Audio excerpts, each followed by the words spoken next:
So the use case we have is you run Oracle application. It could be planning and manufacturing and other applications, but you use, let's say, an Oracle on-premise production scheduling system or a third-party production scheduling system.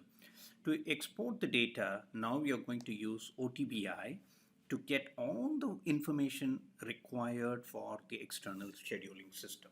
Let's see how to do that. We will now log into OTBI. We need administrative access for creating new analysis. Let's create a new analysis for the report. We are going to use the manufacturing real-time work order real-time subject area.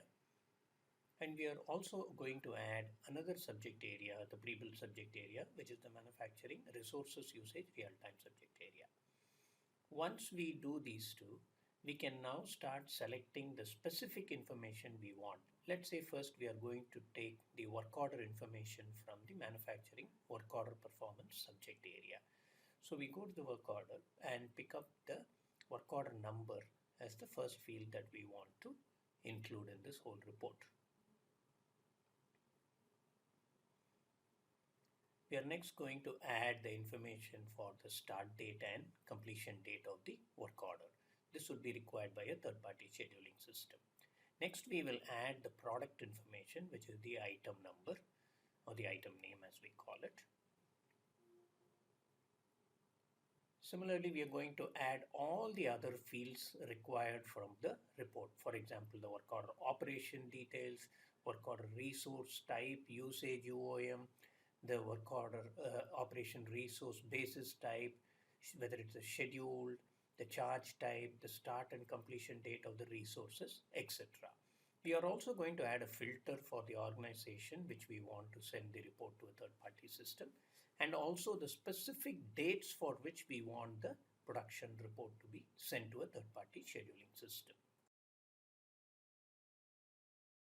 We will now review the results of the new analysis created.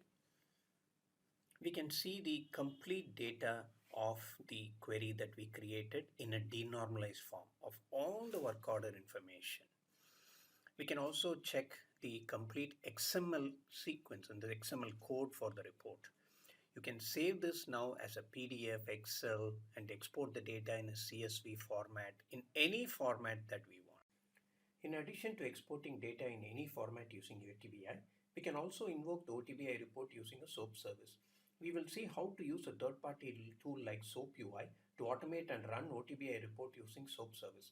This will be very useful in automating the integration to a third-party system. We will now create a new SOAP service. We just need to provide the name and the link for the WSTL, which is nothing but the environment link and the SOAP service link for the OTBI. It just brings in all the information related to a new SOAP service. We first create a login, which is nothing but providing a user ID and the password credentials, and run this. This provides a session ID which becomes the validation key for running the report by automation. Now, once you use this session ID, you can just go to running the SQL query and just provide the path to your report and the session ID. And when you run this query, you just get an output of your OTBI report using the SOAP service. Extremely useful to integrate to a third-party system by the mechanism of automation.